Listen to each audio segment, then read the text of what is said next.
Jadi kalau ada orang bersedekah, berderma dan sebagainya, kemudian dia tidak sholat, jangan dihubung-hubungkan antara sholat dengan sedekah. Hanya karena kebencian kita, sedekah apaan itu tidak sholat. Beda. Sekarang bertanya, siapakah yang beragama dengan sempurna hari ini? Mungkin ada orang rajin sholat di sedekah, tapi tidak sadar dia suka gunjing. Apakah lalu kita katakan, wah sholatmu tidak guna, kau gunjing dok. Jadi sedekahnya bisa diterima. Jadi tolong pandang, dia bersedekah. Kalau ingin membuat perbandingannya adalah begini perbandingannya. Ada orang sedekah tapi nggak sholat, sama orang nggak sholat nggak sedekah, pilih mana? Itu baru seandainya nyambung. Itu loh, jadi supaya hati kita lega. Gampang kita itu gampang mudah nilai orang dengan nilai negatifnya. Sholat apaan? Sedekah apaan? Sudah sedekah tapi nggak mau sholat. Rupanya dia pengurus masjid. Yang dikit-dikit hanya sholat-sholat. Bagus Anda ngajak sholat, tapi jangan lalu merendahkan orang bersedekah. Ya, seperti itu. Sholat, rajin sholat tapi nggak pakai jilbab. Loh.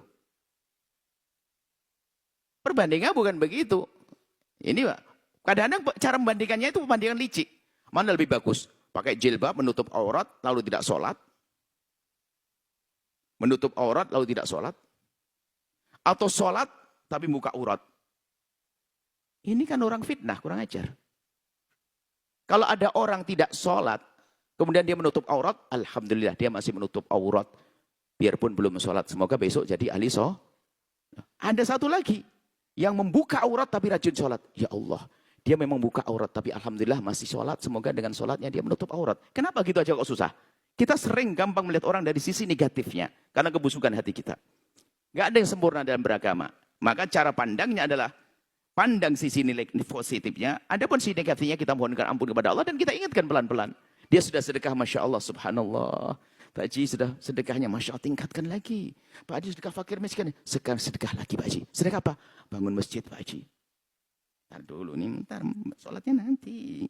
Bangun masjid, tak tahu dia betul. Dia sedekah bangun masjid. Pak Haji, ayo Pak Haji diramahmurkan masjidnya.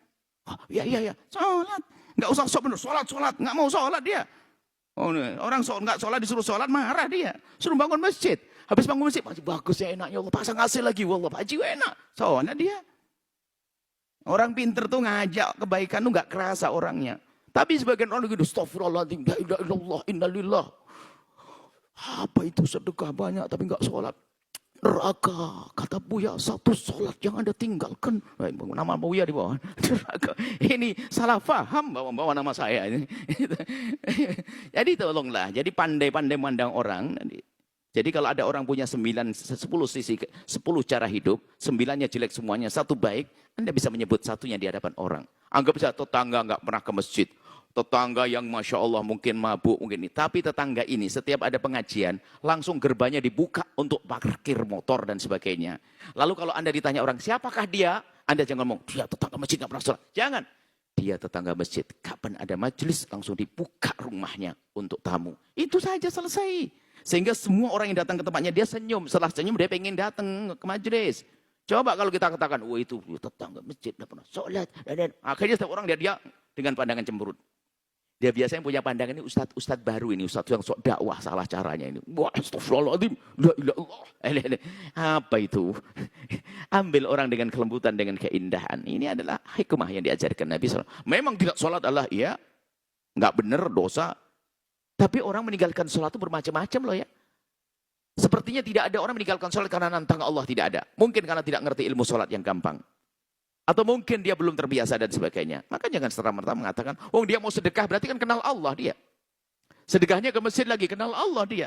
Cuman mungkin dia belum punya ilmu sholat. Inilah akhlak, inilah adab, inilah hikmah. Wahai ustadz-ustadz muda yang selalu bersemangat dalam mengajak kepada kebaikan. Jangan salah, hikmahnya hilang. Apakah ayah tiri wajib memberi nafkah anak tiri? Jawabannya adalah ayah tiri tidak wajib memberi nafkah anak tiri karena bukan anaknya. Cuman keterlaluan seorang ayah mau sama ibunya nggak mau nerima anaknya. Ini keterlaluan sekali manusia itu. Kok pelit banget urusan gitu aja pakai hitung-hitungan. Kecuali dia orang fakir. Coba. Masa menikah dengan ibunya lo anak sudah ditinggal. Bahkan kita pernah mendengar, aku mau nikah dengan kamu tapi anakmu ketitipkan kepada neneknya. Ini kebodohan, kegilaan. Ngurusi orang itu ada pahalanya, apalagi itu anak daripada istrinya. Dan bukan sekedar pertanyaan, ini kenyataan memang kita pernah melihat satu ketika ada orang pengen menikah. Buya, saya mau nikahi seorang laki-laki, terus dia baik, Masya Allah, alhamdulillah baik. Cuman syaratnya satu, apa itu? Anak saya harus saya berikan kepada ibu saya. Loh, gitu kok baik kau ini? Baik apanya? Baik karena kau terlanjur jatuh cinta kau ini. Kau buang anakmu, ha? Wahai, kami sampaikan kepada anda, kalau anda menikah dengan seorang janda dan dia punya anak, ketahuilah, jadikan anak itu seperti hadiah. Ustadz aja pengen punya banyak santri, anggap saja santri buat anda. Lahan pahala buat anda, wahai para suami. Itu memang bukan anak kamu, tapi anak istrimu. Hormati dia, muliakan. Tanda cintamu kepada istrimu. Begitu juga wahai istri. Kalau engkau menikah dengan seorang laki-laki sudah punya anak, anggap anaknya seperti anakmu. Dan maksimal dalam melayaninya. Tanda cinta kasihmu kepada suami. Hidupkan begitu, tolong menolong kok pakai ini anak tiri anak ini. Kalau masuk urusan waris dan sebagainya, ya sudah ada diatur syariat. Tapi kan tidak enak banget saya mau dengan istrinya, ibunya, tapi anaknya nggak mau. Model apa itu? Pakai hitung-hitungan begitu. Kemudian, memang betul kalau seorang anak masih punya ayahnya, yang wajib berikan ada ayah. Ya keterlaluan juga kalau ayahnya punya anak dibebankan kepada ayah tirinya. Anda ini bapak apa? Kecuali lagi-lagi Anda fakir, Anda mampu. Anda nggak mampu punya anak, Anda pisah dengan istri, anak Anda ikut istri. Tinggal sering minta maaf saja, mohon maaf wahai mantan istri, atau kata kepada suaminya, wahai Pak, terima kasih kau telah merawat anak saya memang tidak mampu, semoga jadi pahala buat kamu. Gitu yang baik dong. Tapi harus merasa saya tanggung jawab, seorang bapak punya tanggung jawab. Kita itu pakai hati dah hidup, jangan pakai hitung-hitungan terus begitu.